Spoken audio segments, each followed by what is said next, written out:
ഇന്നത്തെ സെഷൻ നമ്മുടെ മനുഷ്യ ശരീരത്തെ പറ്റിയുള്ള പൊതു അറിവ് തന്നെയാണ്. അതിന്റെ ബാക്കി കുറച്ച് ക്വസ്റ്റ്യൻസ് ആണ് നമ്മൾ ഇന്ന് ഡിസ്കസ് ചെയ്യാനായിട്ട് പോകുന്നത്. അപ്പൊ നമുക്ക് ഓരോ ക്വസ്റ്റ്യൻസ് ആയിട്ട് നോക്കാം. അതില് ഒന്നാമത്തെ ക്വസ്റ്റ്യൻ, മനുഷ്യ ശരീരത്തിലെ മാസ്റ്റർ ഗ്ലാൻഡ് എന്നറിയപ്പെടുന്ന ഗ്രന്ഥി ഏതെന്നാണ്. മാസ്റ്റർ ഗ്ലാൻഡ് എന്നറിയപ്പെടുന്ന ഗ്രന്ഥി ഏതെന്നാണ് ക്വസ്റ്റ്യൻ. അപ്പോൾ മനുഷ്യ ശരീരത്തിലെ മാസ്റ്റർ ഗ്ലാൻഡ് എന്നറിയപ്പെടുന്നത് പിറ്റ്യൂട്ടറി ഗ്ലാൻഡ് ആണ്. ഓക്കെ, പിറ്റ്യൂട്ടറി ഗ്രന്ഥി അഥവാ പ്യൂഷ ഗ്രന്ഥി എന്നായിരിക്കും ഒരുപക്ഷെ ക്വസ്റ്റ്യൻ ഉണ്ടാവുക. പിറ്റ്യൂട്ടറി ഗ്ലാൻഡ് ആയിരിക്കും മാസ്റ്റർ ഗ്ലാൻഡ് എന്നറിയപ്പെടുന്നത്. എന്തുകൊണ്ടാണെന്ന് ചോദിച്ചാൽ, ഈ ഒരു പിറ്റ്യൂട്ടറി ഗ്ലാൻഡിന് ബാക്കിയുള്ള എല്ലാ എൻഡോക്രൈൻ ഗ്ലാൻഡ്സിനെയും ബാക്കിയുള്ള എല്ലാ ഗ്രന്ഥികളെയും നിയന്ത്രിക്കാനുള്ള അല്ലെങ്കിൽ റെഗുലേറ്റ് ചെയ്യാനുള്ള ചില ഹോർമോൺസ് പിറ്റ്യൂട്ടറി ഗ്ലാൻഡ്സ് പ്രൊഡ്യൂസ് ചെയ്യുന്നുണ്ട്. അതുകൊണ്ടാണ് പിറ്റ്യൂട്ടറി ഗ്രന്ഥിയെ മാസ്റ്റർ ഗ്ലാൻഡ് എന്നറിയപ്പെടുന്നത്. അപ്പോ നമുക്ക് ഓരോ ഗ്രന്ഥികളും ആ ഗ്രന്ഥികൾ പ്രൊഡ്യൂസ് ചെയ്യുന്ന ഹോർമോൺസും ഏതൊക്കെയാണെന്ന് ഒന്ന് നോക്കാം. അപ്പൊ ഇതിൽ നിന്ന് വളരെ ഇമ്പോർട്ടന്റ് ആണ്. ഇതിൽ നിന്ന് തീർച്ചയായിട്ടും ക്വസ്റ്റ്യൻസ് പ്രതീക്ഷിക്കാവുന്നതുമാണ്. ഓക്കെ, അപ്പൊ നമുക്ക് ഓരോ ഹോർമോൺസും ഓരോ ഗ്രന്ഥികളും അതുമായിട്ട് ബന്ധപ്പെട്ട ഹോർമോൺസും ഒന്ന് നോക്കാം. ആദ്യം നമ്മുടെ മാസ്റ്റർ ഗ്ലാൻഡിൽ നിന്ന് തന്നെ നമുക്ക് തുടങ്ങാം. പിറ്റ്യൂട്ടറി ഗ്രന്ഥി, പിറ്റ്യൂട്ടറി ഗ്ലാൻഡ്.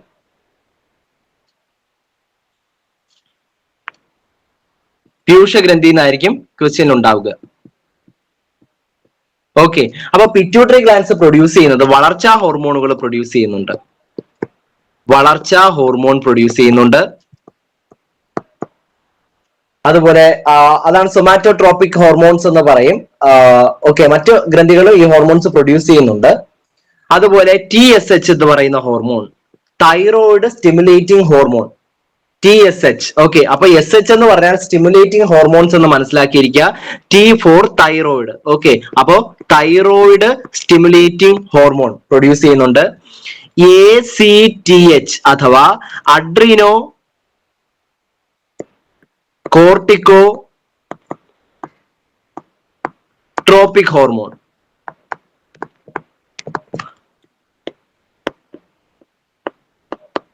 പ്രൊഡ്യൂസ് ചെയ്യുന്നുണ്ട്.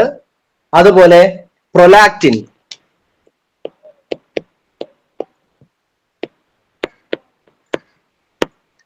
പ്രൊഡ്യൂസ് ചെയ്യുന്നുണ്ട്. LH അഥവാ ലൂട്ടിനൈസിംഗ് ഹോർമോൺ, LH പ്രൊഡ്യൂസ് ചെയ്യുന്നുണ്ട്. അതുപോലെ FSH അഥവാ ഫോളിക്കിൾ സ്റ്റിമുലേറ്റിംഗ് ഹോർമോൺ പ്രൊഡ്യൂസ് ചെയ്യുന്നതും പിറ്റ്യൂട്ടറി ഗ്രന്ഥിയാണ്. ഓക്കെ, ADH അഥവാ ആന്റി ഡയൂററ്റിക് ഹോർമോൺ പ്രൊഡ്യൂസ് ചെയ്യുന്നത് ഈ ഒരു ഗ്രന്ഥിയാണ്.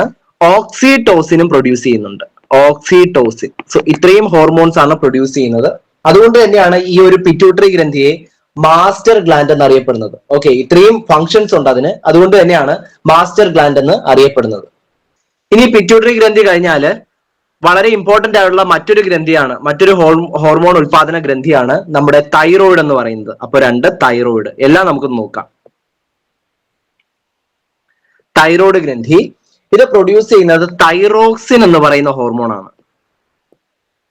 തൈറോക്സിൻ. കൂടാതെ കാൽസിട്ടോണിൻ പ്രൊഡ്യൂസ് ചെയ്യുന്നുണ്ട്, കാൽസിട്ടോണിൻ. ഇതോടൊപ്പം T3 എന്ന് പറയുന്ന ഒരു ഹോർമോണും, അതായത് ട്രൈ അയഡോ തൈറോക്സിൻ എന്ന് പറയുന്ന ഹോർമോൺ, T3 എന്ന അക്ഷരം കൊണ്ടാണ് അത് റെപ്രസെന്റ് ചെയ്യുന്നത്. ഈ ഒരു ഹോർമോണും തൈറോയിഡ് ഗ്ലാൻഡ് പ്രൊഡ്യൂസ് ചെയ്യുന്നുണ്ട്. ഓക്കെ, ഉൽപ്പാദിപ്പിക്കുന്നുണ്ട്. അടുത്ത ഗ്രന്ഥി പാരാതൈറോയിഡ് ആണ്. പാരാതൈറോയിഡ്. ഓക്കെ, പാരാതൈറോയിഡ് ഗ്രന്ഥി. ഈ ഒരു ഗ്രന്ഥി നമ്മുടെ തൈറോയിഡ് ഗ്ലാൻഡിന്റെ അടുത്ത് തന്നെയാണ് ഈ ഒരു ഗ്രന്ഥി കാണപ്പെടുന്നത്. പാരാതോർമോൺ എന്ന് പറയുന്ന ഹോർമോൺ ആണ് അത് പ്രൊഡ്യൂസ് ചെയ്യുന്നത്. പാരാതോർമോൺ. ഓക്കെ, പാരാതോർമോൺ എന്ന് പറയുന്ന ഹോർമോൺ ആണ് പ്രൊഡ്യൂസ് ചെയ്യുന്നത്. അതിനുശേഷം നമ്മുടെ അഡ്രീനൽ ഗ്രന്ഥി, വൃക്കകളുടെ മുകളിലായിട്ട് കാണപ്പെടുന്ന അഡ്രീനൽ ഗ്രന്ഥി നമുക്ക് നോക്കാം.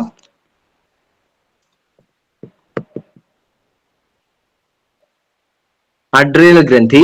ഈ അഡ്രീനൽ ഗ്രന്ഥി പ്രൊഡ്യൂസ് ചെയ്യുന്നത്, അഡ്രീനൽ ഗ്രന്ഥിക്ക് രണ്ട് ഭാഗങ്ങളുണ്ട്. അപ്പൊ അത് പ്രൊഡ്യൂസ് ചെയ്യുന്ന പ്രധാനപ്പെട്ട ഹോർമോൺസ് മാത്രമേ നമ്മൾ ഡിസ്കസ് ചെയ്യുന്നുള്ളൂ. അഡ്രീനൽ ഗ്രന്ഥി, കോർട്ടെക്സ്, മെഡുല്ല എന്നീ രണ്ട് ഭാഗങ്ങളുണ്ട്.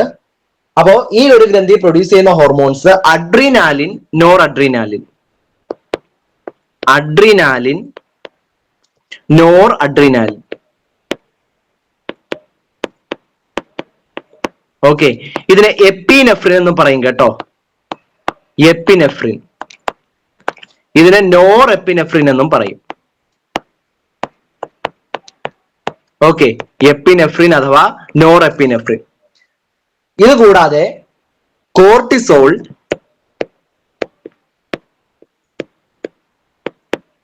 ആൽഡോസ്റ്റിറോൺ എന്നീ ഹോർമോൺസും പ്രൊഡ്യൂസ് ചെയ്യുന്നുണ്ട്. ഓക്കെ, കോർട്ടിസോൾ പ്രൊഡ്യൂസ് ചെയ്യുന്നുണ്ട്, ആൽഡോസ്റ്റിറോണും പ്രൊഡ്യൂസ് ചെയ്യുന്നുണ്ട്, ചില സെക്സ് ഹോർമോൺസും പ്രൊഡ്യൂസ് ചെയ്യുന്നുണ്ട്. നമ്മൾ പ്രധാന ഹോർമോൺസ് മാത്രമേ ഡിസ്കസ് ചെയ്യുന്നുള്ളൂ. അതിനുശേഷം വരുന്നത് പാൻക്രിയാസ് ആണ്. Pancreas 5 pancreas. ഓക്കെ, അപ്പൊ പാൻക്രിയാസിലേക്ക് വരുമ്പോ ഇൻസുലിനും ഗ്ലൂക്കഗോണുമാണ് പ്രധാനപ്പെട്ട ഹോർമോൺസ് ആയിട്ട് വരുന്നത്. അത് നമുക്ക് പഠിച്ചാൽ മതി. Insulin, glucagon. SCRT വിശദമായിട്ട് പറയുന്നുണ്ട്. ഇൻസുലിനും ഗ്ലൂക്കഗോണും പ്രൊഡ്യൂസ് ചെയ്യുന്നത് പാൻക്രിയാസിലെ ഐലറ്റ്സ് ഓഫ് ലാംഗർഹാൻസ് എന്ന് പറയുന്ന ഒരു സ്പെഷ്യലൈസ്ഡ് ക്ലസ്റ്റർ ഓഫ് സെൽസ് ഉണ്ട്, ഒരു കോശങ്ങളുടെ ഒരു കൂട്ടം. ആ ഒരു കൂട്ടത്തിലെ ബീറ്റ സെൽസ് ആണ് ഇൻസുലിൻ പ്രൊഡ്യൂസ് ചെയ്യുന്നതെന്നും ആൽഫ സെൽസ് ആണ് ഗ്ലൂക്കഗോൺസ് പ്രൊഡ്യൂസ് ചെയ്യുന്നതെന്നും വ്യക്തമായിട്ട് NCERT പറഞ്ഞിട്ടുണ്ട്. സോ പാൻക്രിയാസ് ആണ് ഇൻസുലിനും ഗ്ലൂക്കഗോണും പ്രൊഡ്യൂസ് ചെയ്യുന്നത് എന്ന് അറിഞ്ഞിരിക്കുക. അടുത്ത ഗ്രന്ഥി പീനിയൽ ഗ്ലാൻഡ് ആണ്. പീനിയൽ ഗ്രന്ഥി നമ്മൾ ഇന്നലെ ഡിസ്കസ് ചെയ്ത ഒരു ഹോർമോൺ ഉണ്ട്, മെലാറ്റോണിൻ. ആ മെലാറ്റോണിൻ എന്ന് പറയുന്ന ഹോർമോൺ പ്രൊഡ്യൂസ് ചെയ്യുന്നത് ഈ ഒരു ഗ്രന്ഥിയാണ്, പീനിയൽ ഗ്രന്ഥിയാണ് മെലാറ്റോണിൻ ഹോർമോൺ പ്രൊഡ്യൂസ് ചെയ്യുന്നത്. ഓക്കെ, ഇനി നമ്മുടെ അണ്ടാശയം അഥവാ ഓവറി, 7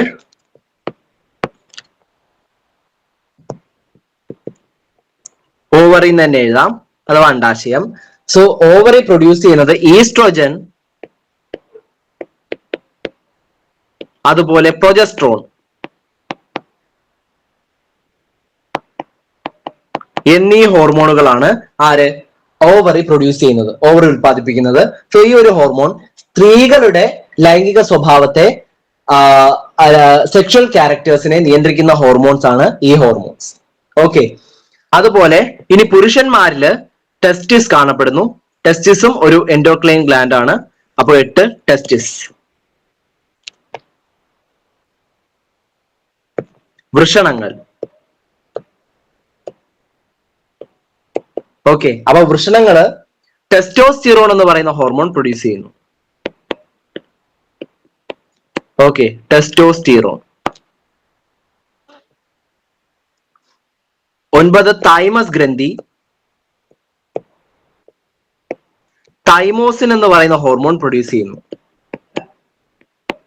തൈമോസിൻ എന്ന് പറയുന്ന ഹോർമോൺ പ്രൊഡ്യൂസ് ചെയ്യുന്നത് thymus ഗ്രന്ഥിയാണ്.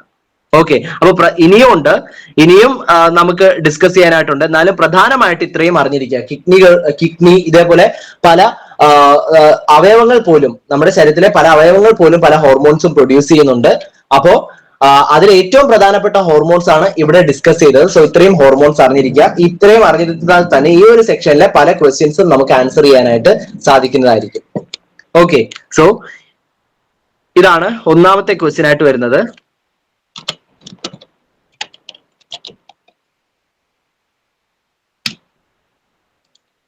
Next question. Okay, adrenal ഗ്രന്ഥി ഏത് അവയവുമായി ബന്ധപ്പെട്ടാണ് കാണുന്നതെന്നാണ്. അഡ്രിനൽ ഗ്രന്ഥി കാണപ്പെടുന്നത് ഏത് അവയവുമായി ബന്ധപ്പെട്ടിട്ടാണ് എന്നാണ്. അപ്പൊ അഡ്രിനൽ ഗ്രന്ഥി കാണപ്പെടുന്നത് കിഡ്നി, നമ്മുടെ വൃക്കകളിലാണ്. വൃക്കകളുടെ മുകൾ ഭാഗത്തായിട്ട്, വൃക്ക നമുക്കറിയാം ഈ ഒരു പി ഷേപ്പിൽ ഒരു പയറിന്റെ ആകൃതിയിൽ ഇരിക്കുന്ന ഇത്തരം ഓർഗൻസ് ആണ് വൃക്കകൾ എന്ന് പറയുന്നത്. നമ്മുടെ മനുഷ്യ ശരീരത്തിലെ 2 വൃക്കകളാണുള്ളത്. ആ കാര്യങ്ങളെല്ലാം അറിയാം. ഇതിന്റെ പുറമേ ആയിട്ടാണ് കാണപ്പെടുന്നത് അഡ്രിനൽ ഗ്രന്ഥി. ഇവിടെ ഇങ്ങനെ ഒരു തൊപ്പി പോലെ, ഒരു വൃക്കകളുടെ മുകളിൽ ഒരു കുട പോലെയാണ് കാണപ്പെടുന്നത്. ഓക്കെ, അപ്പോ ഈ ഒരു ചോദ്യത്തിന്റെ ആൻസർ ഓപ്ഷൻ ഡി ആണ്, വൃക്ക. അടുത്ത ക്വസ്റ്റ്യൻ. പീനിയൽ ഗ്രന്ഥി ഉൽപ്പാദിപ്പിക്കുന്ന ഒരു ഹോർമോൺ നമ്മളിപ്പോ പറഞ്ഞു. പീനിയൽ ഗ്രന്ഥി ഉൽപ്പാദിപ്പിക്കുന്ന ഹോർമോൺ ഏതാ? നമ്മളിപ്പോ ഡിസ്കസ് ചെയ്തേ ഉള്ളൂ, മെലാറ്റോണിൻ ആണ് അല്ലെ. ഈ പീനിയൽ ഗ്രന്ഥി ഉൽപ്പാദിപ്പിക്കുന്ന മെലാറ്റോണിൻ എന്ന് പറയുന്ന ഹോർമോണിന്റെ ധർമ്മം, അതിന്റെ ഫംഗ്ഷൻ എന്താണെന്നാണ് ക്വസ്റ്റ്യൻ. താഴെ തന്നിരിക്കുന്നത് ശരിയായത് ഏതെന്നാണ് ചോദ്യം. അപ്പൊ നമുക്ക് ഓരോ ഓപ്ഷൻസ് ആയിട്ട് നോക്കാം. എ, കാൽസ്യത്തിന്റെ അളവ് നിയന്ത്രിക്കുന്നു. ബി ഉറക്കം, ഉണരൽ തുടങ്ങി താളാത്മകമായ ശാരീരിക പ്രവർത്തനങ്ങളെ നിയന്ത്രിക്കുന്നു. സി പഞ്ചസാരയുടെ അളവ് രക്തത്തിൽ നിയന്ത്രിച്ചു നിർത്തുന്നു. ഡി ലൈംഗിക സ്വഭാവങ്ങളെ നിയന്ത്രിക്കുന്നു. ഇത്രയുമാണ് ഓപ്ഷൻസ് തന്നിട്ടുള്ളത്. സോ നമുക്കിവിടെ ആൻസർ ആയിട്ട് വരുന്നത് ഉറക്കം, ഉണരൽ തുടങ്ങി ശാരീരികമായ താളാത്മകമായ പ്രവർത്തനങ്ങളെ നിയന്ത്രിക്കുന്നത് ആര്? മെലാറ്റോണിൻ ആണ്. ഓക്കെ, ഒരു സ്ലീപ്പ് വേക്ക് സൈക്കിൾ, അതൊരു സൈക്കിൾ പോലെ കൃത്യസമയത്ത് ഇന്ന സമയങ്ങളിൽ നടക്കുന്ന ഒരു സൈക്കിൾ പോലെ ഇങ്ങനെ നടന്നുകൊണ്ടിരിക്കുന്ന ഇത്തരം പ്രോസസ്സുകളെ, ഇത്തരം ശാരീരിക പ്രവർത്തനങ്ങളെ നിയന്ത്രിക്കുന്നത് പീനിയൽ ഗ്രന്ഥി ഉത്പാദിപ്പിക്കുന്ന മെലോട്ടോണിൻ എന്ന് പറയുന്ന ഹോർമോൺ ആണ്. അപ്പൊ ഇതാണ് മെലാറ്റോണിന്റെ ധർമ്മം. അപ്പൊ ഈ ഒരു ക്വസ്റ്റ്യൻ പഠിക്കുന്നത് വഴി നമ്മൾ മെലാറ്റോണിന്റെ ധർമ്മവും പഠിച്ചു കഴിഞ്ഞു. ഓക്കെ, കാൽഷ്യത്തിന്റെ അളവ് നിയന്ത്രിക്കുന്നത് കാൽസിട്ടോണിൻ ആണ്. അതുപോലെ പഞ്ചസാരയുടെ അളവ് രക്തത്തിൽ നിയന്ത്രിച്ച് നിർത്തുന്നത് ഇൻസുലിൻ, ഗ്ലൂക്കഗോൺ എന്ന് പറയുന്ന ഹോർമോൺസ് ആണ്. അത് നമ്മൾ ഇന്നലെയും പല ക്വസ്റ്റ്യൻസിലും ഇൻസുലിന്റെ ഇമ്പോർട്ടൻസ് നമ്മൾ പല ക്വസ്റ്റ്യൻസിലും കണ്ടതാണ്. ഓക്കെ, ലൈംഗിക സ്വഭാവങ്ങളെ നിയന്ത്രിക്കുന്നത് സ്ത്രീകളിലും പുരുഷന്മാരിലും വ്യത്യസ്തമായ ഹോർമോൺസ് ആണ്. അതും ഈ ലിസ്റ്റിൽ നമ്മളിപ്പോൾ ഡിസ്കസ് ചെയ്തതുമാണ്. ഓക്കെ, സോ അടുത്ത ക്വസ്റ്റ്യനിലോട്ട് പോവാം. അടിയന്തര ഘട്ടങ്ങളിലും അപകടകരമായ ചുറ്റുപാടിലും നമ്മെ സഹായിക്കുന്ന ഹോർമോൺ താഴെ പറയുന്നവയിൽ ഏതാണ് എന്നാണ് ക്വസ്റ്റ്യൻ. ഓക്കെ, അടിയന്തര ഘട്ടങ്ങളിൽ എന്തെങ്കിലും ഒരു അപകടം വന്നു, പെട്ടെന്ന് നമ്മൾ ഒരു പാമ്പിനെ കാണുവാണ്. ഓക്കെ, നമ്മുടെ ഹൃദയമെടുപ്പ് പെട്ടെന്ന് കൂടും, അല്ലെ, നമ്മുടെ തൊണ്ട വരളും, അങ്ങനെ ധാരാളം ശാരീരികമായിട്ടുള്ള മാറ്റങ്ങൾ നമ്മുടെ ശരീരത്തിൽ ഉണ്ടാകുന്നുണ്ട്. ഓക്കെ, ഈ ഒരു മാറ്റങ്ങളെ, ആ പാമ്പിനെ കണ്ട ആ ഒരു പേടി മാറിക്കഴിഞ്ഞാൽ ഇതെല്ലാം വീണ്ടും പൂർവ്വസ്ഥിതിയിലേക്ക് തിരിച്ചു വരികയും ചെയ്യും. ഹൃദയമെടുപ്പ് സാധാരണഗതിയിലാവുന്നു, മൂത്രത്തിന്റെ പ്രൊഡക്ഷൻ സാധാരണഗതിയിലാവുന്നു, അങ്ങനെ എല്ലാം സാധാരണഗതിയിലാവുകയും ചെയ്യും.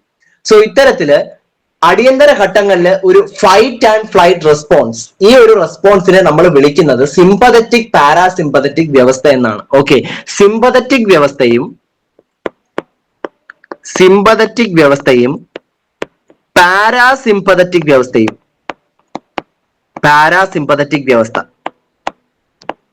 ഈ രണ്ട് പ്രവർത്തനങ്ങളിലൂടെയാണ് അടിയന്തര ഘട്ടങ്ങളിൽ ആ ഘട്ടങ്ങളെ, ആ ഒരു സിറ്റുവേഷൻ, ആ ഒരു സാഹചര്യത്തെ നേരിടാനായിട്ട് നമ്മുടെ ഹ്യൂമൻ ബോഡി തയ്യാറെടുക്കുന്നത് ഈ രണ്ട് സിസ്റ്റത്തിലൂടെയാണ്. ഒന്ന് സിമ്പതറ്റിക് സിസ്റ്റവും മറ്റൊന്ന് പാരാസിമ്പതറ്റിക് സിസ്റ്റവും. ഓക്കെ, ഈ സിമ്പതറ്റിക് പാരാസിമ്പതറ്റിക് വ്യവസ്ഥകളെ കൺട്രോൾ ചെയ്യുന്ന ഹോർമോൺ അഡ്രീനാലിൻ ആണ്. ഓക്കെ, അഡ്രീനാലിനും നോർ അഡ്രീനാലിനും. അഡ്രീനാലിൻ സിമ്പതറ്റിക് വ്യവസ്ഥയെയും നോർ അഡ്രീനാലിൻ നമുക്കറിയാം ഇത് രണ്ടും ഏതാണ്? അഡ്രീനൽ ഗ്ലാൻഡ്, അഡ്രീനൽ ഗ്രന്ഥി പ്രൊഡ്യൂസ് ചെയ്യുന്ന ഹോർമോൺസ് ആണ് ഇത് രണ്ടും. അപ്പൊ നോർ അഡ്രീനാലിൻ പാരാസിമ്പതറ്റിക് വ്യവസ്ഥയെ എന്ത് ചെയ്യുന്നു? കൺട്രോൾ ചെയ്യുന്നു. അപ്പോൾ സിമ്പതറ്റിക് വ്യവസ്ഥയിലാണ് നമ്മുടെ ഹൃദയമെടുപ്പ് പെട്ടെന്ന് കൂടും. അപ്പൊ ഹൃദയമെടുപ്പ് പെട്ടെന്ന് കൂടുമ്പോൾ എന്താ സംഭവിക്കുന്നത്? നമ്മുടെ ശരീരത്തിന്റെ പല ഭാഗങ്ങളിലേക്കും ഉള്ള രക്തയോട്ടം കൂടുന്നു, രക്തയോട്ടം വർദ്ധിക്കുന്നു. അതുവഴി നമ്മുടെ ശരീരത്തിൽ അത്രയും ഊർജ്ജോൽപാദനം നടക്കുന്നു. നമുക്ക് ആ ഒരു കണ്ടീഷനെ പെട്ടെന്ന് നേരിടാനുള്ള ഒരു ഇതിലേക്ക് കൂടുതൽ ഊർജ്ജമൊക്കെ ഉണ്ടാക്കി നമ്മുടെ ശരീരത്തെ അതിന് സജ്ജമാക്കുന്ന ഒരു വ്യവസ്ഥയാണ് സിമ്പതറ്റിക് വ്യവസ്ഥ എന്ന് പറയുന്നത്. ഓക്കെ, സോ അതിന് നമ്മുടെ ബോഡിയെ സജ്ജമാക്കുന്നത് അഡ്രീനാലിൻ എന്ന് പറയുന്ന ഹോർമോൺ ആണ്, അഥവാ എപ്പിനെഫ്രിൻ. ഇപ്പൊ നിങ്ങൾക്ക് ചിലപ്പോൾ ക്വസ്റ്റ്യനിൽ എപ്പിനെഫ്രിൻ എന്നായിരിക്കും. ഓക്കെ, അപ്പൊ എപ്പിനെഫ്രിൻ അഥവാ അഡ്രീനാലിൻ എന്ന് പറഞ്ഞാൽ എന്താണ്? ഈ ഒരു സിമ്പതറ്റിക് വ്യവസ്ഥയെ ത്വരിതപ്പെടുത്തുന്ന ഹോർമോൺ ആണ്. ഇനി നമ്മൾ അതെല്ലാം കഴിഞ്ഞു, ആ ഒരു സിറ്റുവേഷൻ എല്ലാം തിരിച്ചു വന്നു, ആ ഒരു പേടിയെല്ലാം നമുക്ക് മാറി. അപ്പൊ നമ്മുടെ ശരീരം വീണ്ടും പൂർവ്വസ്ഥിതിയിലേക്ക് വരണം. നമ്മുടെ ശരീരത്തിന്റെ ഹൃദയമെടുപ്പ് കുറയണം, ശ്വാസോച്ഛ്വാസത്തിന്റെ നിരക്ക് കുറയണം, ഉമിനീരിന്റെ പ്രൊഡക്ഷൻ പഴയ രീതിയിലാവണം, നമ്മുടെ കണ്ണിലെ കൃഷ്ണമണി അത് വീണ്ടും പഴയ അവസ്ഥയിലേക്ക് എത്തണം. അപ്പൊ ഇതേപോലെ പല കാര്യങ്ങളും അവിടെ സംഭവിക്കണം. ആ ഒരു ഇതിനെയാണ് പാരാസിമ്പത്തറ്റിക് വ്യവസ്ഥ എന്ന് പറയുന്നത്. ഓക്കെ, അപ്പൊ പാരാസിമ്പത്തറ്റിക് വ്യവസ്ഥയെ കൺട്രോൾ ചെയ്യുന്നത് ആരാണ്? നോർ അഡ്രീനാലിൻ എന്ന് പറയുന്ന ഹോർമോൺ ആണ്. പാരാസിമ്പത്തറ്റിക് വ്യവസ്ഥയെ കൺട്രോൾ ചെയ്യുന്നത് നോർ അഡ്രീനാലിൻ എന്ന് പറയുന്ന ഹോർമോൺ ആണ്. അപ്പൊ ഇതും ഒരു ക്വസ്റ്റ്യൻ ആയിട്ട് വരാം. ഓക്കെ, അപ്പൊ അടിയന്തര സാഹചര്യങ്ങളിൽ, അടിയന്തര ഘട്ടങ്ങളിൽ നമ്മുടെ ശരീരത്തെ നേരിടാൻ സജ്ജമാക്കുന്ന ആരാണ്? അഡ്രീനാലിൻ, നോർ അഡ്രീനാലിൻ എന്ന് രണ്ട് ഹോർമോണുകളാണ്. ഓക്കെ, അപ്പൊ ഇതാണ് ആ ഒരു ക്വസ്റ്റ്യന്റെ ആൻസർ. നെക്സ്റ്റ് ക്വസ്റ്റ്യൻ, അഞ്ചാമത്തെ ക്വസ്റ്റ്യൻ. ശരീരത്തിൽ ഗ്ലൂക്കോസിന്റെ അളവ് കുറയുമ്പോൾ ഡാഷ് പ്രവർത്തിക്കുകയും ഗ്ലൂക്കോസ് അളവ് പൂർവ്വസ്ഥിതിയിലേക്ക് കൊണ്ടുവരികയും ചെയ്യുന്നു എന്നാണ് ക്വസ്റ്റ്യൻ. സോ ഗ്ലൂക്കോസിന്റെ അളവ് എന്ന് കാണുമ്പോഴേ നമുക്ക് ഇൻസുലിൻ എന്ന ഒരു ഓപ്ഷൻ കറുപ്പിക്കാനുള്ള ഒരു ടെൻഡൻസി വരും. സോ ഇൻസുലിന്റെ ധർമ്മവും ഗ്ലൂക്കഗോണിന്റെ ധർമ്മവും നമുക്കൊന്ന് പറഞ്ഞു പോവാം. ഇൻസുലിന്റെ ധർമ്മം എന്താ? ശരീരത്തിൽ ഗ്ലൂക്കോസിന്റെ അളവ് പരമാവധിയാണ്. ഗ്ലൂക്കോസിന്റെ അളവ് സാധാരണ ഉള്ളതിനേക്കാളും കൂടുകയാണെങ്കിലാണ് ഇൻസുലിൻ ആക്ട് ചെയ്യുന്നത്. ഓക്കെ, അപ്പൊ ഇൻസുലിൻ ഗ്ലൂക്കോസിന്റെ അളവ് കൂടുതലാണെങ്കിലാണ് ആക്ട് ചെയ്യുന്നത്. ഗ്ലൂക്കോസിന്റെ അളവ് കൂടുതലാണെങ്കിൽ. ഇനി ഗ്ലൂക്കോസിന്റെ അളവ് കുറയുകയാണെങ്കിലോ? അങ്ങനെയും കണ്ടീഷൻസ് വരാം. നമുക്ക് ശരീരത്തിന് ഒരു ഗ്ലൂക്കോസിന് ഒരു കൃത്യമായിട്ടുള്ള അളവുണ്ട്. ആ ഒരു നോർമൽ അളവിൽ ഗ്ലൂക്കോസ് നമ്മുടെ ശരീരത്തിന് വേണം. അതിനേക്കാളും താഴേക്ക് പോവുകയാണെങ്കിൽ എന്താ ചെയ്യുന്നത്? ഗ്ലൂക്കഗോൺ എന്ന് പറയുന്ന ഹോർമോണാണ് ആക്ട് ചെയ്യുന്നത്. ഓക്കെ, ഗ്ലൂക്കഗോൺ എന്ന് പറയുന്ന ഹോർമോൺ ഇൻസുലിന്റെ അളവ് കുറവാണെങ്കിൽ നമ്മുടെ ശരീരത്തിൽ ആക്ട് ചെയ്യുന്ന ഹോർമോൺ ആണ്. അപ്പോ ശരീരത്തിൽ അതിൻ്റെതായിട്ടുള്ള ചേഞ്ചസ് ഉണ്ടാക്കി നമ്മുടെ ലിവർ ഗ്ലൈക്കോജൻ ആയിട്ട് സ്റ്റോർ ചെയ്ത് വെച്ചിരുന്ന ഗ്ലൂക്കോസിനെ എല്ലാം വീണ്ടും ഇത് തിരിച്ച് ഗ്ലൂക്കോസ് ആക്കി മാറ്റുന്നു. ഓക്കെ, മൂത്രത്തിൽ നിന്ന് ഇത് ഗ്ലൂക്കോസിനെ വീണ്ടും എന്ത് ചെയ്യുന്നു? റീഅബ്സോർബ് ചെയ്യുന്നു. അങ്ങനെ പല പല പല പ്രവർത്തനങ്ങളിലൂടെ ശരീരത്തിൽ രക്തത്തിൽ ഗ്ലൂക്കോസിന്റെ അളവ് പഴയ അവസ്ഥയിലേക്ക് കൊണ്ടുവരാൻ സഹായിക്കുന്നത് ഗ്ലൂക്കഗോൺ ആണ്. അപ്പൊ പഞ്ചസാരയുടെ അളവ് അല്ലെങ്കിൽ ഗ്ലൂക്കോസിന്റെ അളവ് എന്ന് കാണുമ്പോഴേ ഇൻസുലിൻ മാർക്ക് ചെയ്യാനുള്ള ടെൻഡൻസി വരും. അങ്ങനെ ചെയ്യരുത്. ക്വസ്റ്റ്യൻ കൃത്യമായിട്ട് വായിക്കുക. ക്വസ്റ്റ്യൻ എന്താണ്? ശരീരത്തിൽ ഗ്ലൂക്കോസിന്റെ അളവ് കുറയുമ്പോൾ എന്നാണ് ക്വസ്റ്റ്യൻ. ഓക്കെ, അപ്പൊ ഗ്ലൂക്കോസിന്റെ അളവ് കുറയുകയാണെങ്കിൽ അവിടെ ആക്ട് ചെയ്യുന്ന ആരാണ്? ഗ്ലൂക്കഗോൺ എന്ന് പറയുന്ന ഹോർമോൺ ആണ്. ഓപ്ഷൻ ബി ആണ് ആൻസർ. ഇൻസുലിൻ അറിയാം, ഗ്ലൂക്കഗോൺ അറിയാം.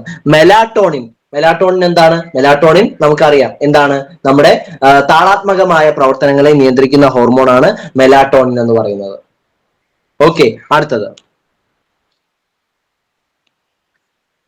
എല്ലുകളിൽ ബലത്തിനും ആകൃതിക്കുമായി സംഭരിക്കപ്പെട്ടിട്ടുള്ള പ്രധാന ധാതു ഏതെന്നാണ് ക്വസ്റ്റ്യൻ. എല്ലുകൾ, പല്ലുകൾ. സോ ഇതിന്റെ എല്ലാം ബലത്തിന്, ഇതിന്റെ എല്ലാം ആരോഗ്യത്തിന് സംഭരിക്കപ്പെട്ടിട്ടുള്ള ധാതു എന്ന് പറയുന്നത് കാൽസ്യം ആണ്. ഓക്കെ, കാൽസ്യം ആണ്. എല്ലുകളുടെയും പല്ലുകളുടെയും എല്ലാം ബലത്തിനും വളർച്ചയ്ക്കും കാൽസ്യം എന്ന് പറയുന്ന ധാതുവാണ് വളരെ ഇമ്പോർട്ടന്റ് ആയിട്ടുള്ളത്. കാൽസ്യം കുറയുമ്പോഴാണ് അതിനനുസരിച്ച് ഉള്ള ചില ഡിസ്ഫങ്ഷൻസും കാര്യങ്ങളും ഒക്കെ ഉണ്ടാകുന്നതും എല്ലിന് ബലക്ഷയം സംഭവിക്കുന്നതും എല്ലാം കാൽസ്യം കുറയുന്നത് കൊണ്ടാണ് നടക്കുന്നത്. ഓക്കെ, അപ്പൊ ഇതാണ് കാൽഷ്യത്തിന്റെ ജോലി. അയണിന്റെ പ്രധാന ജോലി രക്തത്തില് ഹീമോഗ്ലോബിന്റെ അളവ് കൂട്ടുക എന്നുള്ളതാണ് അയണിന്റെ ജോലി. അത് നമുക്ക് ഇനിയും ക്വസ്റ്റ്യൻസ് ഉണ്ട്. ആ ക്വസ്റ്റ്യൻസ് നമുക്കത് ഡിസ്കസ് ചെയ്യാം. ഓക്കെ, ഏഴാമത്തെ ചോദ്യം. 7. ശരീരത്തിലെ ഉപാപചയ പ്രവർത്തനങ്ങളെ നിയന്ത്രിക്കുന്ന ഹോർമോൺ താഴെ പറയുന്നവയിൽ ഏത് ആണെന്നാണ്. സോ എന്താണ് ഈ ഉപാപചയ പ്രവർത്തനം? ഇന്നലത്തെ ക്വസ്റ്റ്യനിലും നമ്മൾ കണ്ടതാണ് ഉപാപചയ പ്രവർത്തനം എന്താണ് എന്ന്.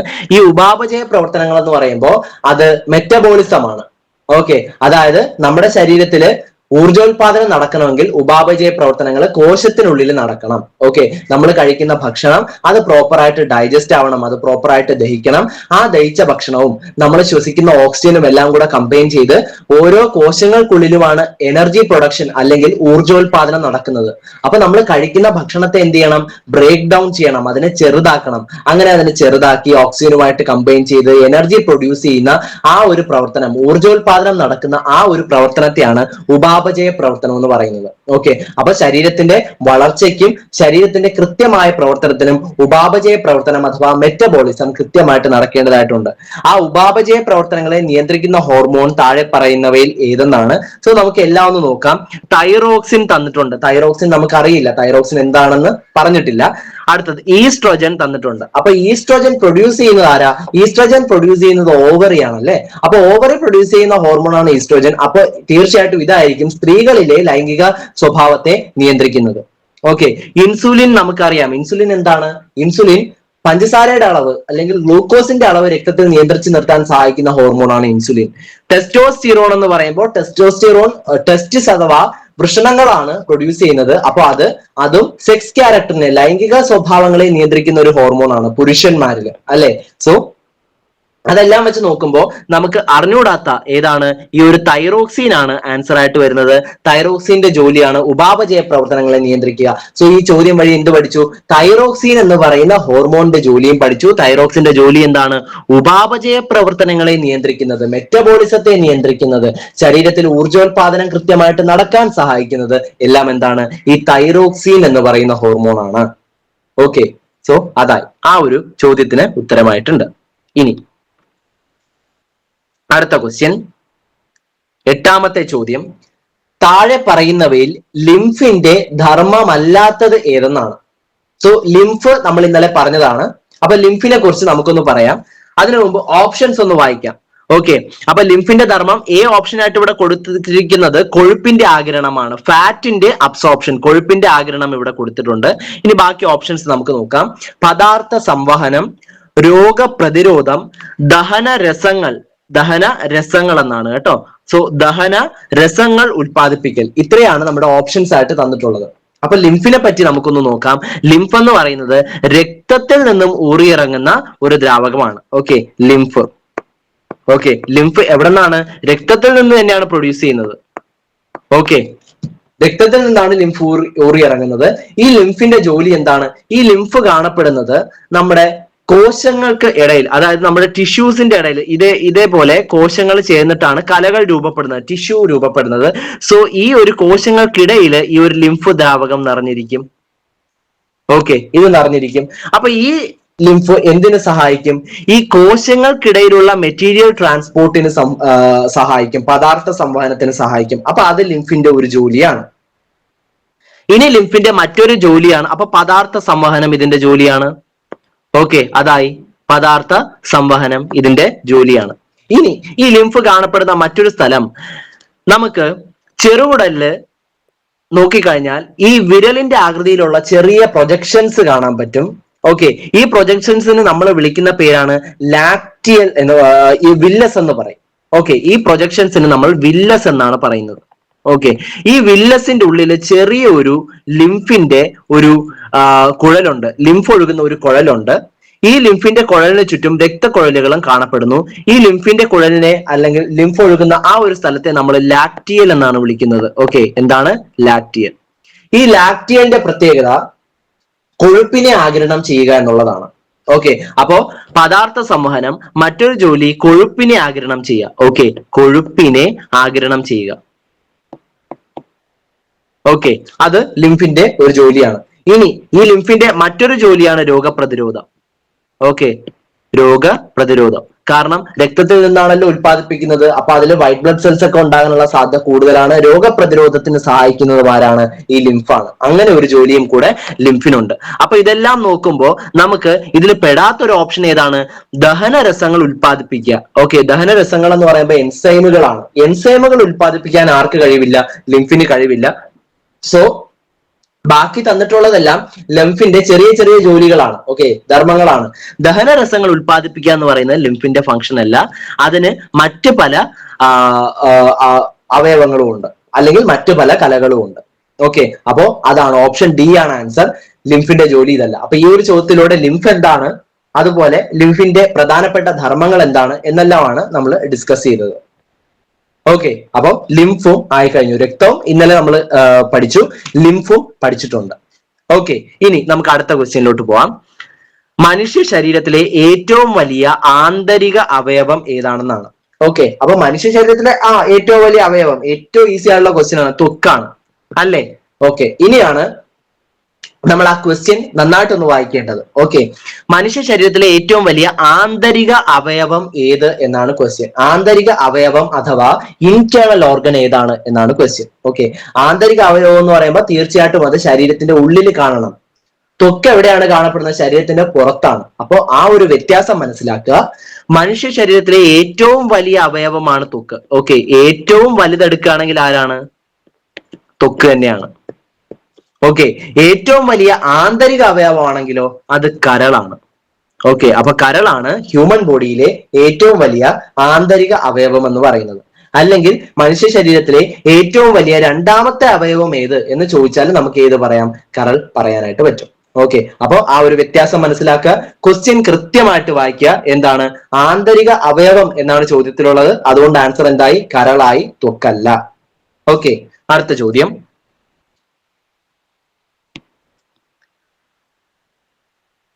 ചുവന്ന രക്തകോശങ്ങൾ ഉൽപ്പാദിപ്പിക്കുന്നത് എവിടെ? എവിടെയാണ് ചുവന്ന രക്തകോശങ്ങൾ ഉൽപ്പാദിപ്പിക്കുന്നത് എന്നാണ് ക്വസ്റ്റ്യൻ. സോ അസ്ഥിമജ്ജ, കരൾ, പ്യൂഷഗ്രന്ഥി, അഡ്രീനൽ ഗ്രന്ഥി, ഇത്രയും ഓപ്ഷൻസ് തന്നിട്ടുണ്ട്. ഓക്കെ, ഈ ചുവന്ന രക്തകോശങ്ങൾ ഉൽപ്പാദിപ്പിക്കപ്പെടുന്നത് അസ്ഥിമജ്ജയിലാണ് അഥവാ ബോൺ മാരോയിലാണ്. So A is the answer. Okay, അപ്പൊ അത് പഠിച്ചു.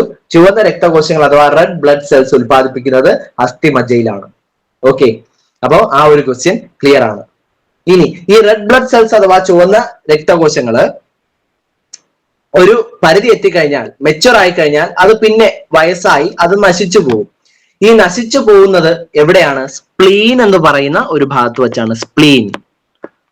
ഓക്കെ, സോ സ്പ്ലീനിലാണ് ഈ RBC ചുവന്ന രക്തകോശങ്ങൾ എന്ത് ചെയ്യുന്നത്? നശിക്കുന്നത്.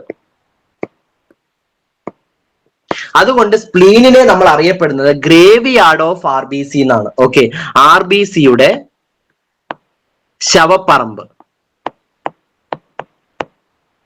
അപ്പൊ ഇങ്ങനൊരു ചോദ്യം, RBCയുടെ ശവപ്പറമ്പ് എന്നറിയപ്പെടുന്നത് താഴെ തന്നിരിക്കുന്നത് ഏതാണ് എന്നൊക്കെ ചോദ്യമായിട്ട് വരാം.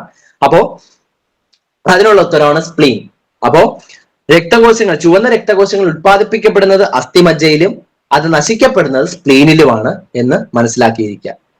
ഓക്കെ, ഇനി അടുത്ത ചോദ്യത്തിലോട്ട് പോവാം. അടുത്ത ചോദ്യം ഇതാണ്, ഹീമോഗ്ലോബിനിലെ പ്രധാന ധാതു ഏത്? ഹീമോഗ്ലോബിനിൽ അടങ്ങിയിട്ടുള്ള പ്രധാന മിനറൽ ഏതെന്നാണ്. അപ്പൊ ഇതിനു മുമ്പ് ഒരു ചോദ്യം വന്നപ്പോഴും നമ്മൾ അത് പറഞ്ഞതാണ്. ഹീമോഗ്ലോബിൻ അടങ്ങിയിട്ടുള്ളത് ഇരുമ്പാണ്. ഓക്കെ, ഇരുമ്പാണ് ഹീമോഗ്ലോബിൻ അടങ്ങിയിട്ടുള്ളത്. ഇരുമ്പ് വേണം ഹീമോഗ്ലോബിൻ ഉണ്ടാക്കാനായിട്ട്. അപ്പൊ ഒരു ഹീമോഗ്ലോബിൻ മോളിക്യൂൾ എടുത്തു കഴിഞ്ഞാൽ അതിൽ 4 ഇരുമ്പ് കൂടി ചേർന്നിട്ടാണ് ഒരു ഹീമോഗ്ലോബിൻ ഉണ്ടാവുന്നത്. അപ്പൊ 1 ഹീമോഗ്ലോബിൻ ഞാൻ HG എന്ന് എഴുതാം, HG4 ഹീമോഗ്ലോബിൻ. അപ്പൊ 1 ഹീമോഗ്ലോബിൻ ഈക്വൽ ടു 4 അയൺ. അതിനകത്ത് Fe എന്ന് പറഞ്ഞാൽ എന്താ? Fe എന്ന് പറഞ്ഞാൽ അത് കെമിസ്ട്രിയിൽ പഠിക്കും, രസതന്ത്രത്തിൽ പഠിക്കും. Fe എന്ന് പറഞ്ഞാൽ അയൺ ആണ്. ഫെറം എന്നാണ് അതിന്റെ ലാറ്റിൻ നാമം. അതെല്ലാം നമുക്ക് പഠിക്കേണ്ട സിലബസിനകത്തുള്ള ഭാഗങ്ങൾ തന്നെയാണ്. ഓക്കെ, അപ്പൊ ഫെറം ആണ് അതിന്റെ ലാറ്റിൻ നാമം. അതുകൊണ്ട് Fe എന്ന് പറഞ്ഞാൽ ഇരുമ്പാണ്. അപ്പൊ അതും കൂടെ കെമിസ്ട്രിയിലെ കുറച്ച് ഭാഗം കൂടെ നമ്മൾ ഇവിടെ ഡിസ്കസ് ചെയ്തു. ഓക്കെ, അപ്പൊ ഒരു ഹീമോഗ്ലോബിനകത്ത് 4 അയൺ മോളിക്യൂൾസ് ഉണ്ടാവും. ഈ 4 അയൺ മോളിക്യൂൾസിൽ ഓരോ അയൺ മോളിക്യൂൾസിനും ഓരോ ഓക്സിജനെ ക്യാരി ചെയ്യാനുള്ള കപ്പാസിറ്റി ഉണ്ട്. അതായത് ഒരു ഹീമോഗ്ലോബിൻ മോളിക്യൂൾ എടുത്താൽ ആ ഒരു ഹീമോഗ്ലോബിൻ തന്മാത്രയ്ക്ക് 4 ഓക്സിജനെ ക്യാരി ചെയ്യാനുള്ള കഴിവുണ്ട് എന്നാണ് അർത്ഥം. ഓക്കെ ആണോ? അതെ. ഇനി നമുക്ക് അടുത്ത ക്വസ്റ്റ്യനിലോട്ട് പോവാം. രക്തം കട്ടപിടിക്കാൻ സഹായിക്കുന്നത് താഴെ തന്നിരിക്കുന്നവയിൽ ഏതാണ് എന്നാണ്. ഓക്കെ, രക്തം കട്ടപിടിക്കാൻ സഹായിക്കുന്നത് താഴെ തന്നിരിക്കുന്നവയിൽ ഏതാണ്?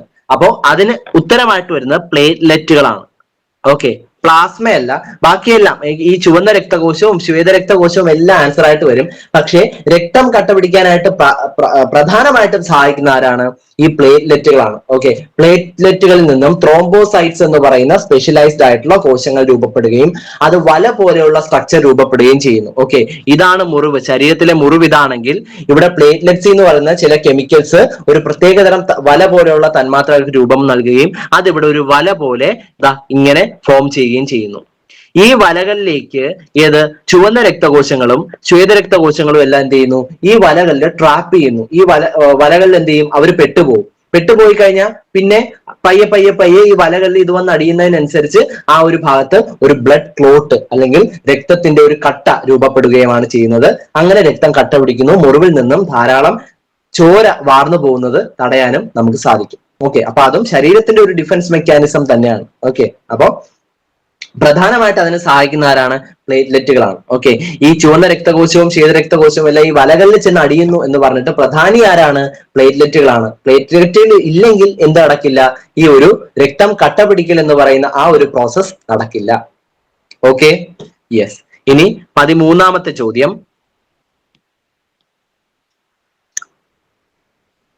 മനുഷ്യ ശരീരത്തിന്റെ ശരാശരി താപനില എത്രയെന്നാണ് ക്വസ്റ്റ്യൻ. ഓക്കെ, ശരാശരി താപനില എത്രയെന്നാണ്.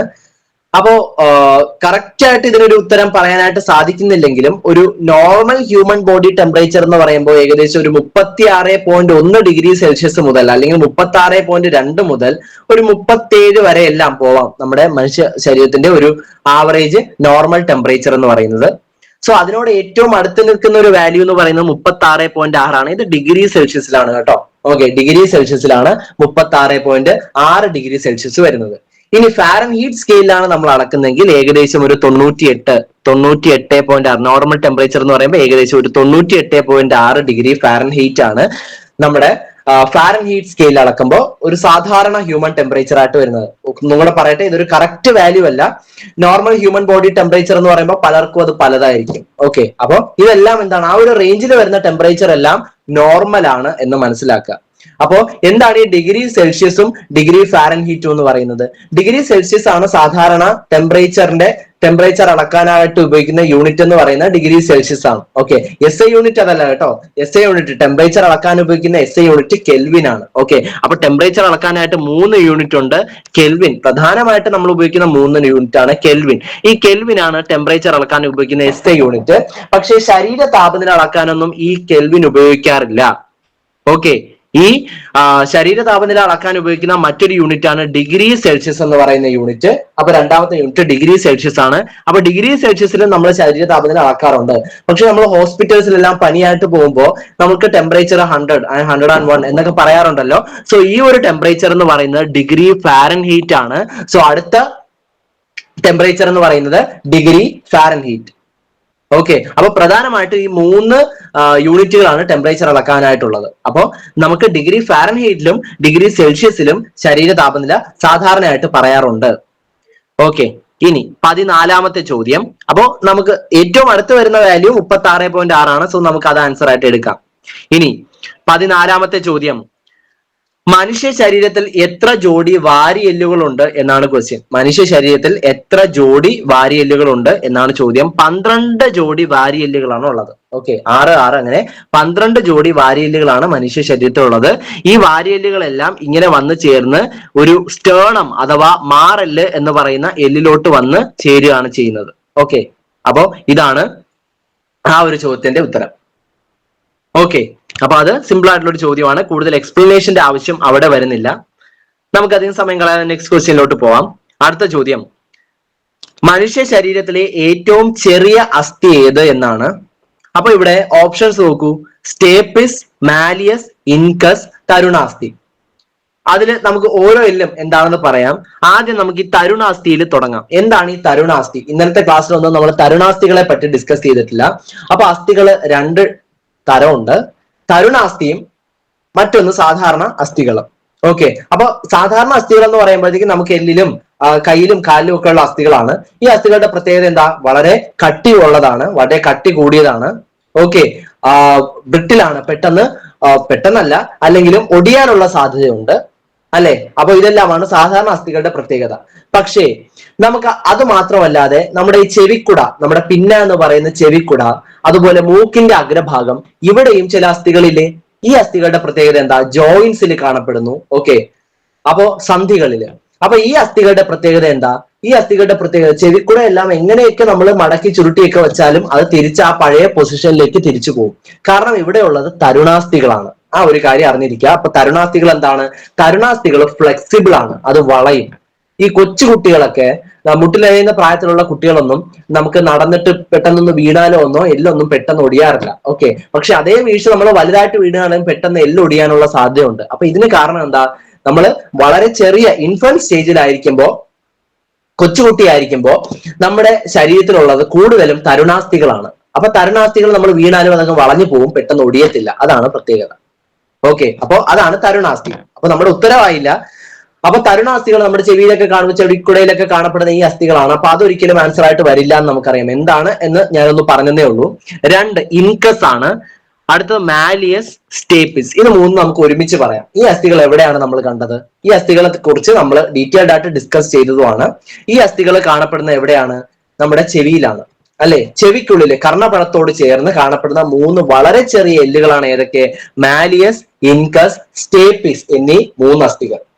ഓക്കെ, അതിൽ തന്നെ ഏറ്റവും ചെറിയ അസ്ഥി എന്ന് അറിയപ്പെടുന്നത് സ്റ്റേപ്പിസ് ആണ് കേട്ടോ. അപ്പൊ നമ്മുടെ ഉത്തരമായിട്ട് വരുന്ന സ്റ്റേപ്പിസ് ആണ്. ഈ മാലിയസ്, ഇൻകസ്, സ്റ്റേപ്പിസ് എന്നീ അസ്ഥികളിലെ ഏറ്റവും ചെറിയ അസ്ഥി എന്ന് പറയുന്നത് സ്റ്റേപ്പിസ് ആണ്. സോ അതാണ് മനുഷ്യ ശരീരത്തിലെ തന്നെ ഏറ്റവും ചെറിയ അസ്ഥി എന്ന് നമുക്ക് പറയാനായിട്ട് പറ്റും.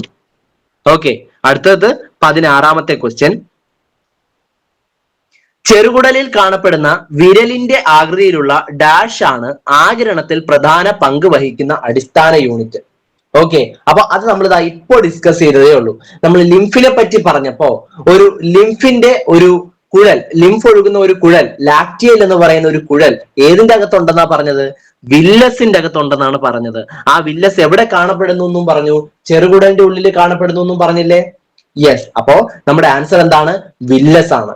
ഓക്കെ, വില്ലസ് ആണ് ചെറുകുടലിന്റെ ഉള്ളിൽ കാണപ്പെടുന്ന വിരലിന്റെ ആകൃതിയിലുള്ള ചെറുതാ ഇത്തരത്തിലുള്ള മൈന്യൂട്ട് പ്രൊജക്ഷൻസ് ആണ് വില്ലസുകൾ.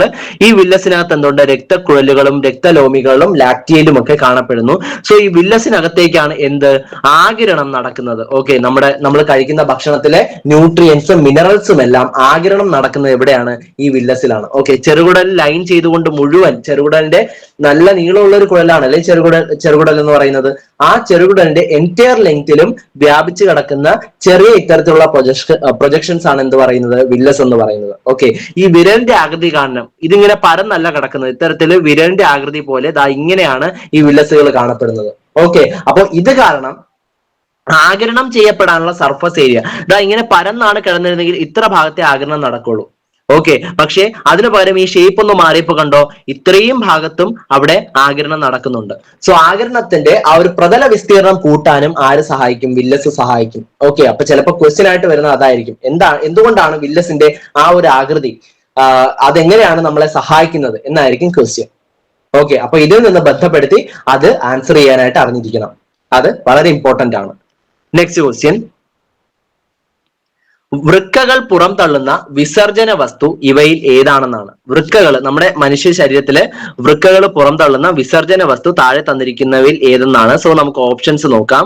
ഓപ്ഷൻസ് ആയിട്ട് നമുക്ക് യൂറിക് ആസിഡ് തന്നിട്ടുണ്ട്, യൂറിയ, അമോണിയ, ഇവയൊന്നുമല്ല, ഇതാണ് ഓപ്ഷൻ. അപ്പൊ നമുക്ക് ഇവയൊന്നുമല്ല തൽക്കാലം അങ്ങ് സ്കിപ്പ് ചെയ്യാം, കാരണം ഉത്തരം ഇതിലുണ്ട്. Uric acid, urea, ammonia.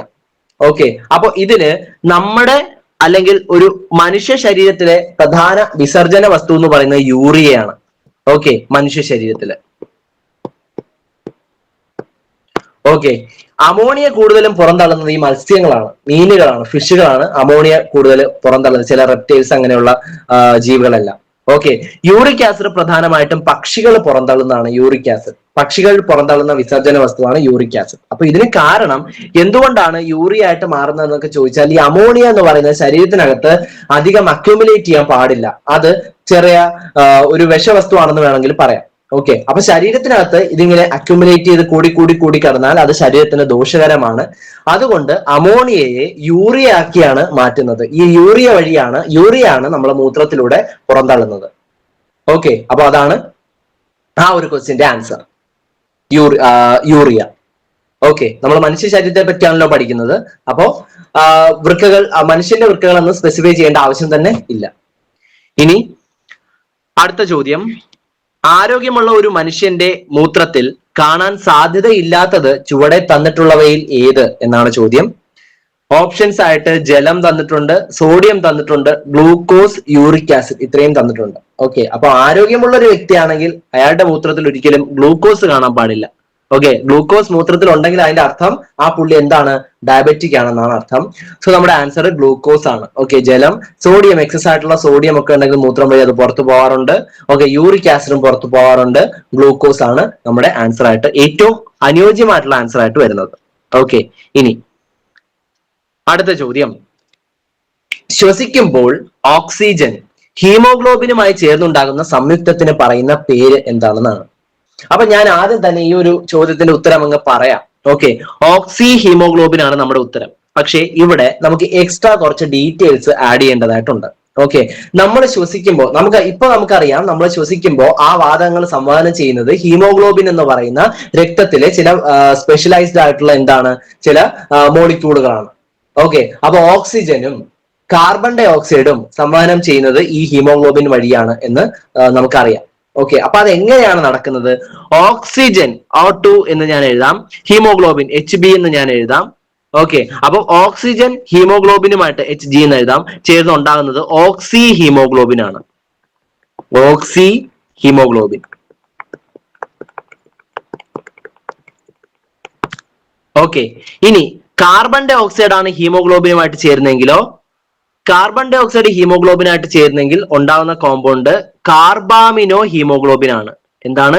Carbamino haemoglobin.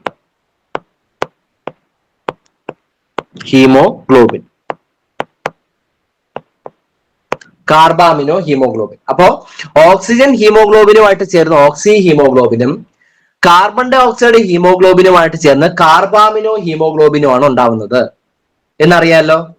ഈ ഓക്സി ഹീമോഗ്ലോബിനും കാർബാമിനോ ഹീമോഗ്ലോബിനും സ്ഥിരത കുറഞ്ഞ, അതായത് സ്റ്റെബിലിറ്റി കുറഞ്ഞ സംയുക്തങ്ങളാണ്. ഓക്കെ, സ്റ്റെബിലിറ്റി കുറഞ്ഞ സംയുക്തങ്ങളാണ് ഓക്സിജനും കാർബൺ ഡൈ ഓക്സൈഡും ഹീമോഗ്ലോബിനും ആയിട്ട് ചേർന്നുണ്ടാവുന്ന പദാർത്ഥം എന്ന് പറയുന്നത്. ഓക്കെ, അതിന് സ്ഥിരത ഇല്ല. ഇനി നമുക്ക് വേറൊരു കാര്യം കൂടെ ഇവിടെ ഡിസ്കസ് ചെയ്യാനുണ്ട്. കാർബൺ മോണോക്സൈഡ് ഈ കാർബൺ മോണോക്സൈഡ് ഒരു വിഷവാതകമാണ്, ഒരു വിഷവസ്തുവാണ്. ഈ കാർബൺ മോണോക്സൈഡ് ആണ് നമ്മുടെ ശരീരത്തിൽ പ്രവേശിക്കുന്നതെങ്കിൽ എങ്ങനെയാണ് ഇത് നമ്മുടെ ശരീരത്തെ ദോഷകരമായിട്ട് ബാധിക്കുന്നത് എന്നുള്ള കാര്യം നമ്മൾ അറിഞ്ഞിരിക്കണം. ഓക്കെ, അപ്പൊ കാർബൺ മോണോക്സൈഡ് നമ്മുടെ ശരീരത്തിൽ പ്രവേശിച്ചാൽ അത് ഹീമോഗ്ലോബിനുമായിട്ട് ഉണ്ടാവുന്ന ഒരു പദാർത്ഥം കാർബോക്സി ഹീമോഗ്ലോബിൻ ആണ്. Carboxy haemoglobin. Okay, carboxy haemoglobin.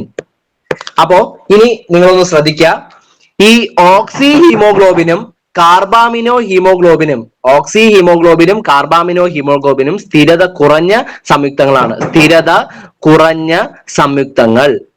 Okay, സ്ഥിരത കുറഞ്ഞ സംയുക്തങ്ങൾ. ഇനി കാർബോക്സി ഹീമോഗ്ലോബിൻ ആണെങ്കിലോ, കാർബോക്സി ഹീമോഗ്ലോബിൻ സ്ഥിരത കൂടിയ ഒരു സംയുക്തമാണ്. സ്ഥിരത കൂടിയ സംയുക്തം. സ്ഥിരത കൂടിയ സംയുക്തം.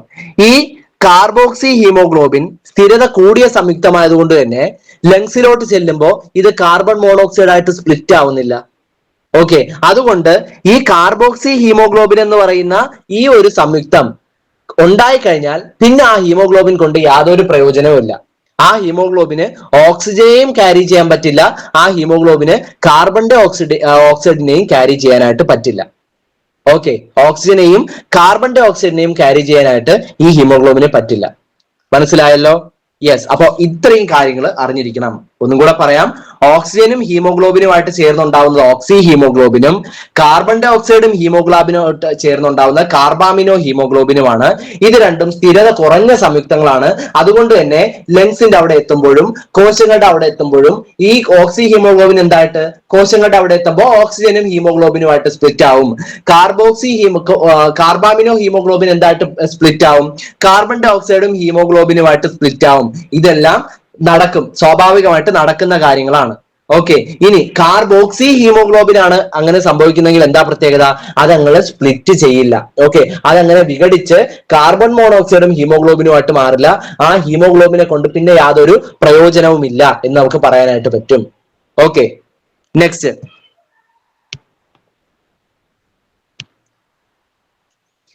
അടുത്ത ക്വസ്റ്റ്യൻ, ചുവടെയുള്ളതിൽ ഏത് വാതകമാണ് ഹീമോഗ്ലോബിനുമായി കൂടിച്ചേർന്ന് സ്ഥിരതയുള്ള സംയുക്തം ഉണ്ടാക്കി ശരീരത്തിന് ദോഷകരമായി തീരുന്നത് എന്നാണ് ക്വസ്റ്റ്യൻ. ഓക്കെ, അപ്പോ ഇപ്പോ ആ ക്വസ്റ്റ്യൻ ആൻസർ നമ്മൾ ഡിസ്കസ് ചെയ്തതേ ഉള്ളൂ. എന്താണ്? കാർബൺ മോണോക്സൈഡ് ആണ്. അപ്പൊ ഈ ഒരു ക്വസ്റ്റ്യനിൽ കൂടുതൽ ഡിസ്കഷന്റെ ആവശ്യം നമുക്കില്ല. കാർബൺ മോണോക്സൈഡ് ആണ് നമ്മുടെ ഉത്തരമായിട്ട് വരുന്നത്. Carbon monoxide. ഓക്കെ, നൈട്രജൻ അല്ല, കാർബൺ ഡൈ ഓക്സൈഡ് അല്ല, നൈട്രജൻ ഡൈ ഓക്സൈഡ് അല്ല. 21. അടുത്ത ചോദ്യം, ചുവടെ തന്നിരിക്കുന്നവയിൽ ത്വക്കിന്റെ ധർമ്മം ഏത്? ത്വക്കിന്റെ ജോലി ചുവടെ തന്നിരിക്കുന്നവയിൽ ഏതെന്നാണ്. ഓക്കെ, അപ്പൊ ഒരുപാട് ജോലി തന്നിട്ടുണ്ട്. ഇൻസുലിൻ ഉൽപാദനം, ദഹനരസങ്ങളുടെ ഉൽപാദനം, ഗ്ലൂക്കോസ് സംഭരണം, ജീവകം സിയുടെ ഉൽപാദനം. ഇത്രയുമാണ് നമ്മുടെ ആൻസർ ആയിട്ട് തന്നിട്ടുള്ളത്. സോ ത്വക്കിന്റെ ജോലി, ത്വക്കിന്റെ അടിഭാഗത്ത് ഗ്ലൂക്കോസ് ഗ്ലൈക്കോജൻ ആയിട്ട് സംഭരിച്ചു വെക്കാറുണ്ട്. ഓക്കെ, ഗ്ലൂക്കോസ് സംഭരണം. അപ്പൊ അതാണ് നമ്മുടെ ഉത്തരമായിട്ട് വരുന്നത്. ഗ്ലൂക്കോസ് ഗ്ലൈക്കോജൻ ആയിട്ട് സംഭരിച്ചു വെക്കാറുണ്ട്. ഇനി വളരെ കുറഞ്ഞ അളവിൽ ജീവകം സിയുടെ ഉൽപാദനവും ത്വക്കിൽ നടക്കപ്പെടും എന്ന് പറയുന്നു. ഓക്കെ, അപ്പം ആ ഒരു പോയിന്റ് കൂടെ മനസ്സിലാക്കി വെക്കുക. അപ്പൊ ഗ്ലൂക്കോസ് സംഭരണമാണ് എന്ത് ഇവിടെ ത്വക്കിന്റെ ഒരു ധർമ്മം. ഓക്കെ, ഒരുപാട് ഗ്ലൂക്കോസ് നമ്മുടെ ശരീരത്തിലുണ്ടെങ്കിൽ ലിവർ എന്ത് ചെയ്യുന്നു? ഈ ഗ്ലൂക്കോസിനെ ഗ്ലൈക്കോജൻ ആക്കി മാറ്റുകയും ത്വക്കിന്റെ അടിഭാഗത്ത് ഇതിനെ സംഭരിച്ചു വെക്കുകയും ചെയ്യുന്നു. ഓക്കെ, അപ്പോ അത് ഒരു പ്രത്യേകതയാണ്. ത്വക്കിന്റെ അങ്ങനെ ഒരു ജോലിയും കൂടെ ഉണ്ട്. ത്വക്കിന് ധാരാളം ജോലിയുണ്ട്, അതിലൊരു ജോലി ഇതാണ്, അതിന്റെ ഒരു ധർമ്മം ഇതാണ്. ഓക്കെ, ഇനി അടുത്ത ക്വസ്റ്റ്യൻ, ശ്വാസകോശത്തെ സംരക്ഷിക്കുന്ന ഇരട്ട സ്തരം ഏത് എന്നാണ്. ശ്വാസകോശത്തെ സംരക്ഷിക്കുന്ന ഇരട്ട സ്തരം. അപ്പോ ഇവിടെ നമുക്ക് കുറച്ച് ഡിസ്കസ് ചെയ്യാനായിട്ടുണ്ട്. ശ്വാസകോശത്തെ സംരക്ഷിക്കുന്ന ഇരട്ട സ്ഥലത്തിന് പറയുന്ന പേരാണ് പ്ലൂറ. അപ്പൊ പ്ലൂറ ശ്വാസകോശവുമായിട്ട് ബന്ധപ്പെട്ടതാണ്. ശ്വാസകോശം. ഓക്കെ, ഈ പ്ലൂറയ്ക്കകത്ത് ഒരു ദ്രവം നിറഞ്ഞിരിക്കുന്നു. അപ്പൊ ഈ ദ്രവം ഇതിനകത്തുള്ളതുകൊണ്ട് ഈ പ്ലൂറ എന്താണ്? ഒരു വാട്ടർ ബെഡിൽ കിടക്കുന്ന പോലെ ശ്വാസകോശം ഇങ്ങനെ കിടക്കും. കാരണം പ്ലൂറൽ ദ്രവം ഇതിനകത്ത് നിറഞ്ഞിരിക്കും. അപ്പോ ശ്വാസകോശത്തെ സംരക്ഷിക്കുന്ന ഇരട്ട സ്ഥലം. എന്താണ് ഇരട്ട സ്ഥലം? ഇതിന് 2 ലെയർ ഉണ്ട്. അപ്പൊ ഇതിന്റെ മധ്യഭാഗത്തായിട്ടാണ് ആ ഒരു ദ്രവം നിറഞ്ഞിരിക്കുന്നത് എന്ന് പറയാനായിട്ട് പറ്റും. ഓക്കെ, അപ്പൊ ഇതാണ് ആ ക്വസ്റ്റ്യന്റെ ആൻസർ. ഇനി ഇതുമായിട്ട് ബന്ധപ്പെട്ട കുറച്ച് കാര്യങ്ങളും കൂടെ നമുക്കൊന്ന് നോക്കാം. പെരികാർഡിയം. പെരികാർഡിയം എന്ന് പറയുന്നത് ഹൃദയത്തെ സംരക്ഷിക്കുന്ന ഇരട്ട സ്ഥലമാണ്. അപ്പൊ പെരികാർഡിയം ബന്ധപ്പെട്ടിരിക്കുന്നത് ഹൃദയവുമായിട്ടാണ്.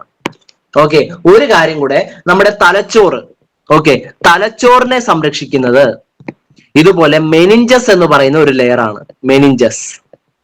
Okay, meninges. അപ്പൊ ആ മെനിഞ്ചസിനുള്ളിൽ ഏത് ദ്രവം നിറഞ്ഞിരിക്കുന്നു? മെനിഞ്ചസ് ദ്രവം നിറഞ്ഞിരിക്കുന്നു. പെരികാർഡിയം, അവിടെ പെരികാർഡിയം എന്ന് പറയുന്ന സ്ഥലത്തിനുള്ളിൽ ഏത് ദ്രവം നിറഞ്ഞിരിക്കും? പെരികാർഡിയൽ ദ്രവം നിറഞ്ഞിരിക്കും. ഓക്കെ, അപ്പൊ ശ്വാസകോശം പ്ലൂറ, പെരികാർഡിയം ഹൃദയം, തലച്ചോറ് മെനിഞ്ചസ്. ഓക്കെ, അപ്പൊ ഇത്രയും കാര്യങ്ങളാണ് ആ ഒരു ചോദ്യത്തില് പറയാനായിട്ടുള്ളത്. ഇനി അടുത്ത ചോദ്യത്തിലേക്ക് പോവാം. അടുത്ത ചോദ്യം, ചുവടെ തന്നിരിക്കുന്നവയിൽ ശ്വസന വ്യവസ്ഥയുടെ ഭാഗമല്ലാത്തത് ഏതെന്നാണ്? ശ്വസന വ്യവസ്ഥയുടെ ഭാഗം, അതായത് ശ്വാസകോശത്തിന്റെയും അനുബന്ധമായിട്ടുള്ള ഭാഗങ്ങളുടെയും ആ ഒരു ഇതിൽ പെടാത്തത് ഏതെന്നാണ്? ഓക്കെ, ട്രക്കിയ ശ്വാസകോശത്തിന്റെ ഭാഗം തന്നെയാണ്. ബ്രോങ്കിയോളും ശ്വാസകോശത്തിന്റെ ഭാഗമാണ്.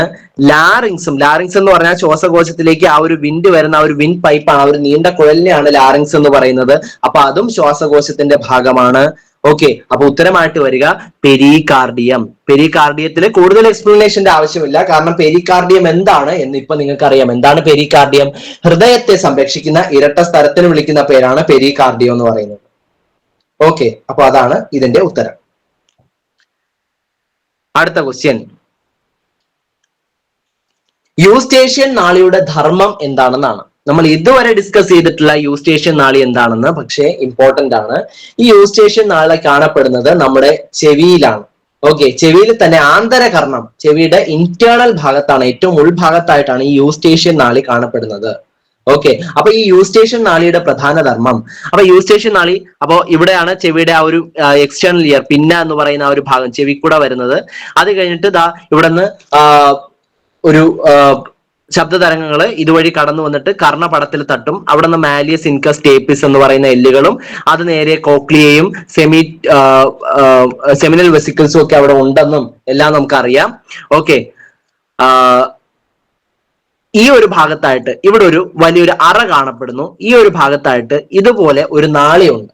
ഓക്കെ, നമ്മുടെ വിൻ പൈപ്പിലോട്ട് ചേരുന്ന ഒരു നാളി. അപ്പൊ ഈ ഒരു നാളിയുടെ ജോലി എന്ന് പറയുന്നത് എന്താണെന്ന് ഒരു ഉദാഹരണത്തിലൂടെ പറഞ്ഞുതരാം. ഓക്കെ, നമുക്ക് ജലദോഷം വന്നു, ജലദോഷം വന്നിട്ട് മൂക്കൊക്കെ നല്ല അടച്ചിരിക്കുകയാണ്, മൂക്കിനടപ്പുണ്ട്. അപ്പോ അങ്ങനെ മൂക്കടഞ്ഞിരിക്കുന്ന ആ ഒരു സിറ്റുവേഷൻ ആണെങ്കിൽ നമുക്ക് നല്ല ചെവി വേദന അനുഭവപ്പെടുന്നതായിട്ട് നമുക്ക് തോന്നും, അല്ലെ? ചെവിക്ക് ഒരു വേദന അനുഭവപ്പെടും. അപ്പൊ ഈ ഒരു സെൻസേഷന് കാരണം മൂക്കടഞ്ഞിരിക്കുമ്പോ ഈ യൂസ്റ്റേഷ്യൻ നാളി, വിൻ പൈപ്പിനോട് കണക്ട് ചെയ്യുന്ന ഈ യൂസ്റ്റേഷ്യൻ നാളിയുടെ അടയുകയാണ് ചെയ്യുന്നത്. യൂസ്റ്റേഷ്യൻ നാളി അടയുമ്പോൾ ദാ ഈ ഒരു ആന്തര കർണത്തിൽ, അതായത് ഇപ്പൊ ഞാൻ മാർക്ക് ചെയ്യുന്ന ഈ ഒരു ഭാഗത്ത് എന്ത് ചെയ്യും? മർദ്ദം കൂടുതലായിരിക്കും. ഈ ഒരു ഭാഗത്ത് മർദ്ദം കൂടും. ഇത് കർണപടത്തെ പുറത്തോട്ട് തള്ളും, അല്ലെ? അപ്പം ഇതാണ് എന്തിന് കാരണം? ഈ ചെവി വേദനിക്കുന്നതിന് കാരണം. ഓക്കെ, അപ്പോ എന്താണ് ഇതിന്റെ ജോലി? ഈ കർണപടം എന്ന് പറയുന്നത് വളരെ നേരിയ ഒരു സ്ഥലമാണ്. ഓക്കെ, വളരെ നേർത്തതാണ്. അപ്പം ഈ കർണപടത്തിന്റെ ഈ സൈഡിലും, അതായത് ലെഫ്റ്റ് സൈഡിലും റൈറ്റ് സൈഡിലും മർദ്ദം തുല്യമായിരിക്കണം. മർദ്ദം തുല്യമാണെങ്കിൽ മാത്രമേ എന്ത് നടക്കുള്ളൂ? മർദ്ദം തുല്യമാണെങ്കിൽ മാത്രമേ ഇത് രണ്ട് വശത്തും എന്ത് ചെയ്യൂ? മർദ്ദം ഈക്വൽ ആയിരിക്കുകയും കർണപടത്തിന് പോറലൊന്നും കൂടാതെ അത് ആരോഗ്യകരമായിട്ട് ഇരിക്കുകയുള്ളൂ, അല്ലെ? അപ്പോ ആ മർദ്ദത്തെ തുല്യമാക്കുക, കർണപടത്തിന് ഇരുവശത്തുമുള്ള മർദ്ദത്തെ തുല്യമാക്കുക എന്ന ജോലിയാണ് ആർക്കുള്ളത്? യൂസ്റ്റേഷ്യൻ നാളിക്കുള്ളത്. ഓക്കെ, അപ്പം അതാണ് അതിന്റെ ജോലി. ഓക്കെ, അപ്പോ ഇത്രയുമാണ് ഈ ഒരു സെഷനിൽ നമ്മൾ ഡിസ്കസ് ചെയ്യാനായിട്ട് പോകുന്നത്.